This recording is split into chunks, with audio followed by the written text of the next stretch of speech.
Content কি অথবা content creator দিয়ে আপনার লাভ কি? কন্টেন্ট হচ্ছে মনের একটি খোরাক, কখনো হাসি, কখনো কান্না, কিংবা কখনো এখান থেকে শিক্ষা পাওয়া। কন্টেন্ট ক্রিয়েটর দিয়ে আপনার লাভ কি?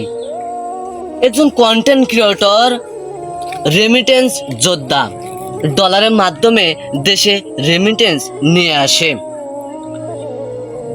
কন্টেন্ট ক্রিয়েটর যদি আপনার বাড়ির পিছনে থাকে, কিংবা আপনার উপজেলায়, কিংবা আপনার জেলায় থাকে, তাহলে আপনার লাভ একটা গরিব দুঃখী মেহনতি মানুষের পাশে এই কন্টেন্ট ক্রিয়েটর দাঁড়াতে পারে। এজন্যই আমি বলতে চাই, কন্টেন্ট ক্রিয়েটরদের একটু হলেও সাপোর্ট করুন, ভালোবাসুন। আমার জন্য না হলে অনেকে কন্টেন্ট ক্রিয়েটর আছে, তাই আমি বলতেছি কন্টেন্ট ক্রিয়েটরদের নিয়ে সমালোচনা বন্ধ করুন।